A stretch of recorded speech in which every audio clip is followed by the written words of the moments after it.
They're watching you differently now, not with the casual disinterest they showed before, not with the detached observation they used to keep people at arm's length. Something has shifted in their gaze. There's a tension there, a confusion, maybe even a hint of fear. You've stopped doing the things they expected. You've stopped reacting the way they predicted. You've stopped playing the role they unconsciously assigned you in their psychological drama. And now the avoidant is experiencing something they rarely feel, the unsettling recognition that they don't understand you, can't control you, can't predict your next move.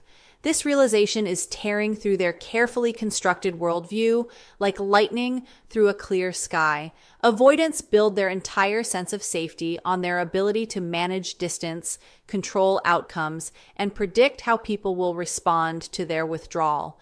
But you've become unmanageable, uncontrollable, unpredictable. And the avoidance nervous system is screaming alerts it doesn't know how to process. The avoidance entire relationship strategy depends on a fundamental assumption. They will always be the more powerful person in the dynamic. Not powerful in an aggressive or dominating sense, but powerful in terms of who cares less, who needs less, who can walk away more easily. This power differential is their security blanket. As long as they're the one who could leave, as long as they're the one who's less invested, as long as they're the one with more options and fewer needs, they feel safe. Control equals safety in the avoidant psychology. The ability to regulate distance, to determine the pace of intimacy, to retreat when things get too close. This is how they manage the terror that relationships trigger in their nervous system. But something has changed in how you show up. You're not chasing anymore. You're not trying to convince them of your worth. You're not waiting by the phone hoping they'll text. You're not rearranging your life around their inconsistent availability. You're not performing the role of the anxious pursuer that would allow them to remain the distant, desired one. Instead, you're living your life with a fullness that doesn't require their participation. You're making choices that center your own well-being rather than their comfort. You're setting boundaries they didn't think you were capable of enforcing. You're demonstrating a level of self-possession that contradicts every assumption they made about you. This shift in your energy has triggered something primal in the avoidant psyche. They're starting to realize that you're not the person they thought you were. You're not predictable. You're not manageable. You're not waiting for them to decide whether you're worth their limited emotional availability. You've stepped out of the script they wrote, and now they're scrambling to understand the plot. The confusion this creates is profound because the avoidant has spent their entire life learning to read people, learning to anticipate their reactions, learning to stay 3 steps ahead emotionally so they're never caught off guard. But you've become illegible to them. And that illegibility is more captivating than any amount of pursuit ever was. The power in your absence. The avoidant is used to being the one who creates distance. They're used to being the one who pulls away, who needs space, who goes silent for days or weeks. This withdrawal has always worked in their favor because it typically triggers anxiety in the other person. That anxiety manifests as pursuit, as attempts to close the distance, as messages asking if everything is okay, and that pursuit confirms what the avoidant already believes. People are clingy, relationships are suffocating, space is necessary for survival. But your absence operates on completely different logic. You're not pulling away because you're wounded or playing games. You're simply living a life that doesn't revolve around their attention or approval. When you stopped being consistently available, when you stopped prioritizing their sporadic attempts at connection, when you stopped treating their texts as urgent matters requiring immediate response, something in the avoidance framework cracked. They sent a message expecting your usual quick reply. Hours passed, then a day, then 2. When you finally responded, your tone was pleasant but brief. No explanation for the delay, no apology for not being immediately available, no reassurance that you were still interested, just a simple response that suggested you had other things occupying your time and attention. This experience is destabilizing for the avoidant because it reverses their usual position. Now, they're the ones wondering why you didn't respond. They're the ones checking their phone repeatedly. They're the ones feeling the sting of being deprioritized. And this reversal does something unexpected. It makes them want your attention more. The avoidant respects scarcity. They're drawn to what they can't easily access. When your presence becomes less guaranteed, less predictable, less focused on them, it becomes more valuable. They start thinking about you more, wondering what you're doing, questioning whether they still matter to you. These thoughts are uncomfortable because they require the avoidant to acknowledge that they care, that your opinion matters, that your attention has value they took for granted. Your absence also demonstrates something the avoidant finds deeply attractive. You have a life, not a life you've constructed to make them jealous, but a genuine, full life that exists whether they're part of it or not. You have friends who make you laugh. You have projects that absorb your attention. You have experiences that fulfill you. You have sources of joy that don't depend on their validation. This fullness is magnetic to the avoidant because it suggests you won't become the clingy, dependent partner they fear. You won't make them responsible for your happiness. You won't suffocate them with needs they can't meet. You're proving through your absence that you're whole on your own. The power in your absence is that it isn't punitive. You're not withholding to hurt them or teach them a lesson. You're simply honoring your own life, your own needs, your own rhythms.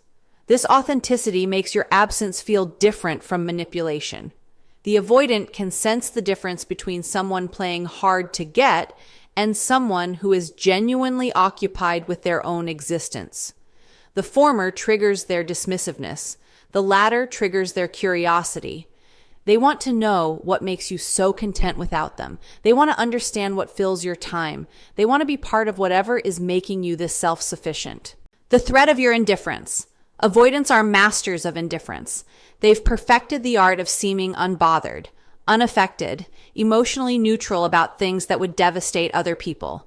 This indifference is their shield, their protection against vulnerability. But when they encounter genuine indifference from you, when they realize you're not emotionally reactive to their behavior, something in their psychology shifts. The indifference they wielded as power suddenly becomes a mirror reflecting their own irrelevance.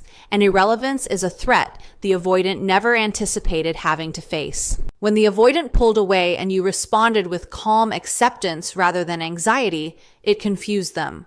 When they were inconsistent and you remained emotionally stable rather than destabilized, it unsettled them.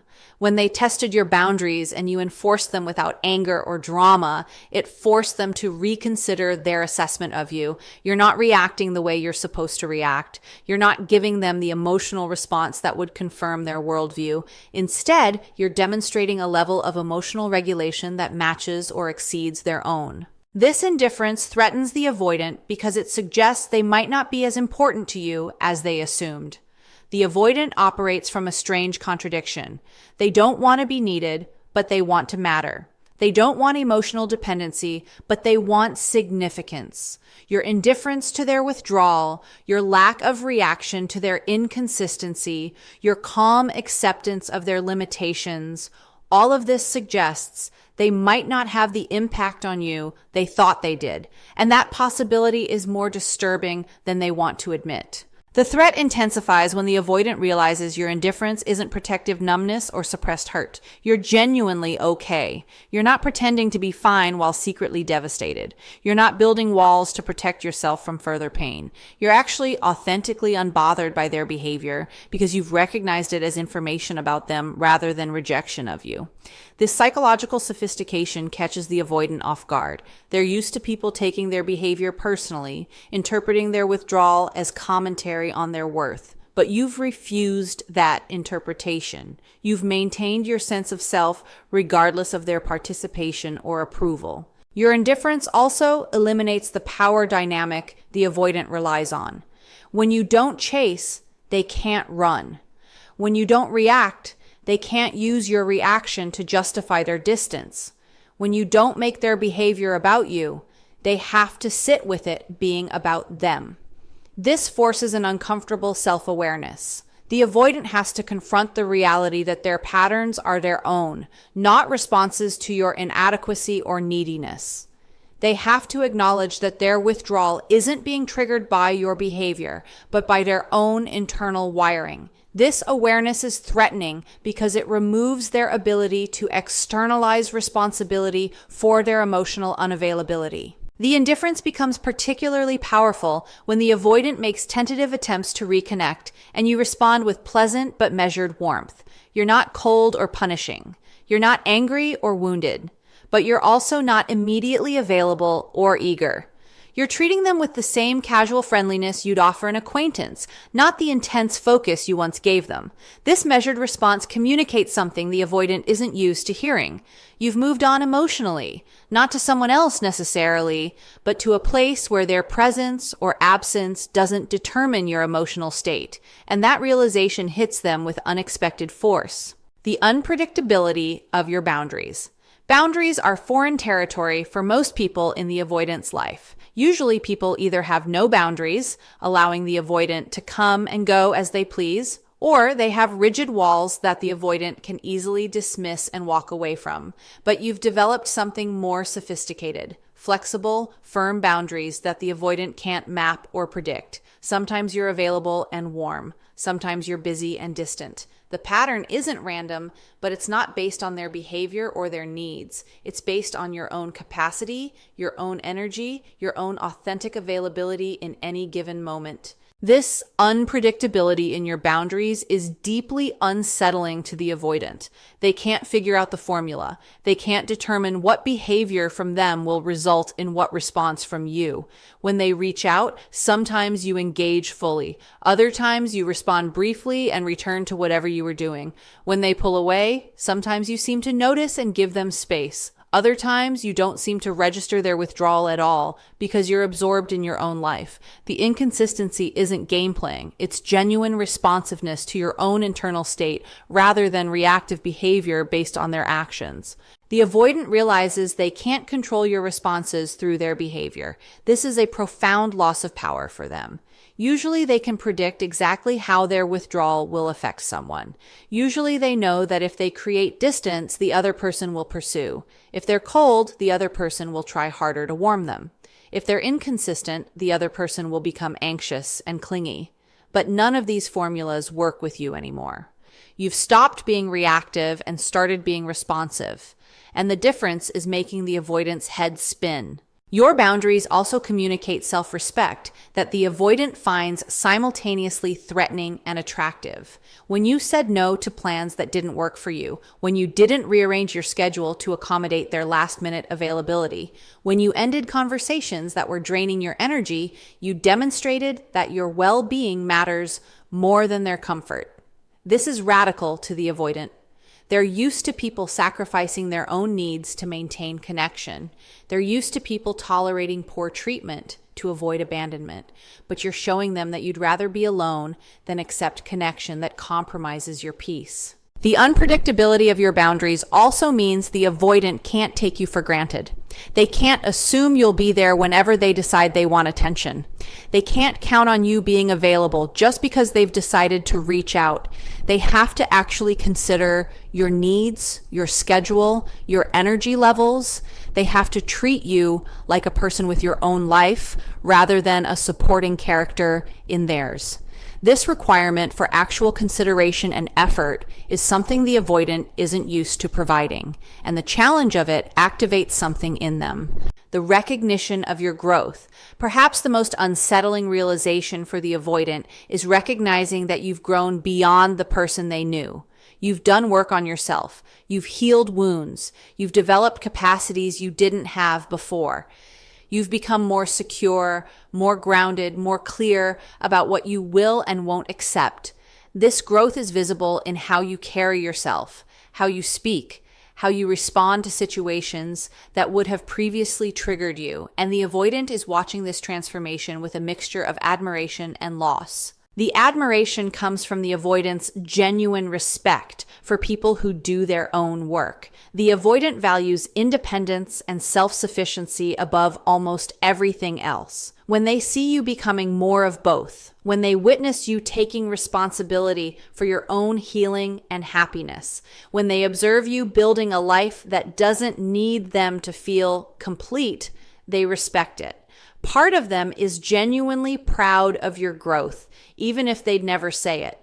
Part of them recognizes that you're becoming the kind of person they actually want to be with. Someone who is whole on their own, someone who chooses connection from desire rather than need.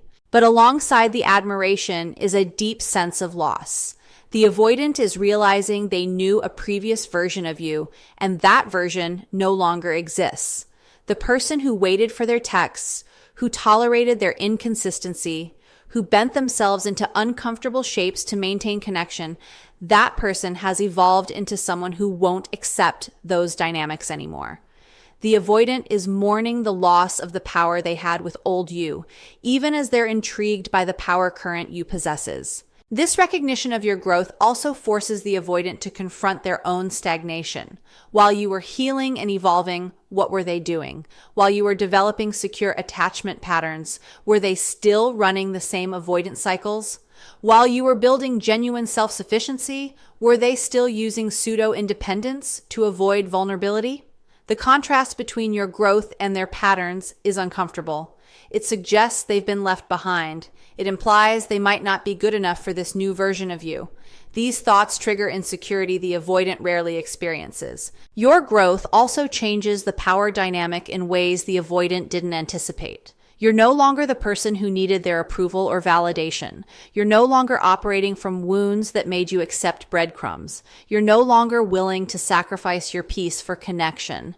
This shift means the avoidant can't rely on your old patterns to maintain their comfort. They can't assume you'll chase them. They can't count on you tolerating their emotional unavailability. They have to actually show up differently if they want access to this version of you. And the requirement to change, to grow, to meet you where you are now rather than where you were feels both impossible and necessary. The fear of permanent loss. What started as the avoidant's usual pattern of creating distance has morphed into something they didn't plan for. The genuine possibility that they've lost you. Not because you're angry or hurt, but because you've moved on. You've built a life that doesn't include them. You've healed the wounds that made you tolerate their inconsistency. You've developed standards that their behavior doesn't meet. And the avoidant is beginning to realize that the door they assumed would always be open might actually be closing. This realization creates a panic the avoidant isn't equipped to handle. They're used to being the ones who leave. They're used to controlling whether the relationship continues or ends. They're used to knowing they can come back whenever they want because the other person will welcome their return. But you've demonstrated that you're not waiting. You're not holding space for them while they figure out their feelings. You're actively living your life, meeting new people, creating new experiences, building a future that may or may not include them. The fear of permanent loss forces the avoidant to examine what they actually feel. When they thought you'd always be available, they could afford to be ambivalent. They could afford to keep you at arm's length while they maintained their comfortable distance. But now that your availability is in question, now that they might actually lose access to you entirely, they have to confront the truth. They care. They care more than they wanted to admit. They care in ways that terrify them. They care enough that the thought of you moving on with someone else makes them feel physically ill. This fear also reveals to the avoidant how much they took you for granted. They assumed their withdrawal was temporary, that you'd be there when they decided to come back, that the connection was something they could pick up and put down at their convenience. But you've shown them that connection isn't an object they control. It's a living thing that dies without nourishment. And the connection they had with you, the one they repeatedly starved through their withdrawal, might have finally expired. The possibility that it's too late, that they've lost their chance, that you've genuinely moved past them, creates an urgency they've never felt before. The avoidant is also realizing that you're not a person they can easily replace.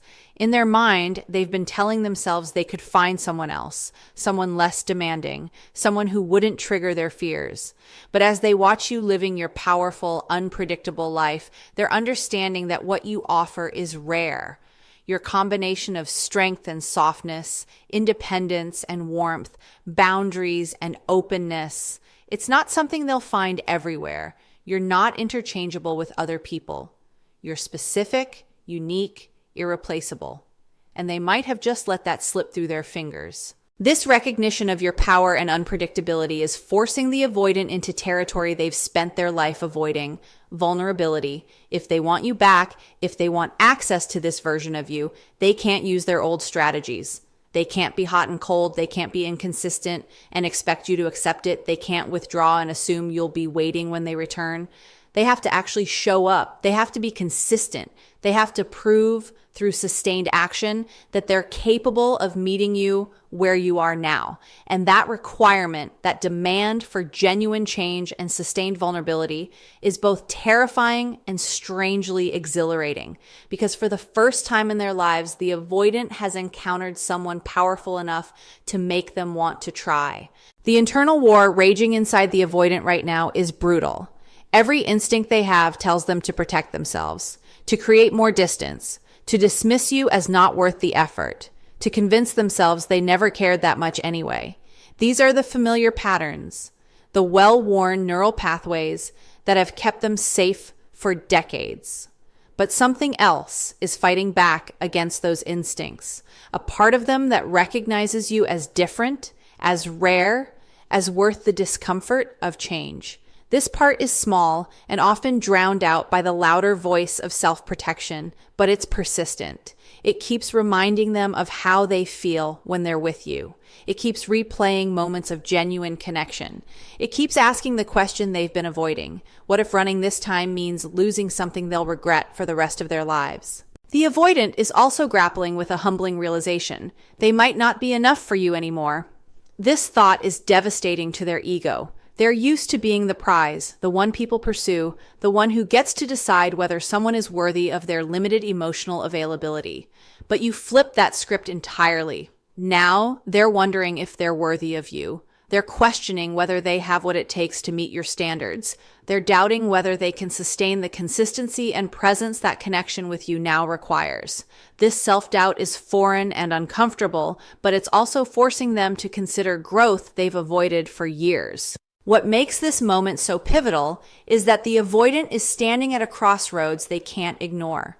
One path leads back to their comfortable patterns of distance and control, but they're beginning to see that path for what it really is. Lonely, repetitive, ultimately hollow. The other path leads toward you, toward genuine vulnerability, toward the terrifying possibility of real intimacy. This path requires them to dismantle defenses they've relied on since childhood. It requires them to feel things they've spent their life numbing. It requires them to need someone, to admit that need, to risk the devastation that comes if that need isn't met. The power you now hold isn't something you took from them. It's something you claimed for yourself by refusing to diminish yourself for their comfort. You stopped making yourself small to make them feel big. You stopped accepting scraps to make them feel generous. You stopped waiting in the wings to make them feel desired. And in reclaiming your power, in becoming unpredictable and whole and unavailable on their terms, you've created the only conditions under which the avoidant might actually transform. Because the avoidant doesn't change when someone begs them to. They change when someone shows them through lived example that there's a better way to be. They change when the cost of staying the same becomes greater than the fear of growth. They change when they meet someone powerful enough to make them believe that love might not mean annihilation after all. And whether they ultimately choose to do that work, whether they rise to meet you where you are, remains to be seen. But one thing is certain, they will never forget you, and they will measure every person they meet against the standard you set by simply refusing to be anything less than fully, powerfully yourself.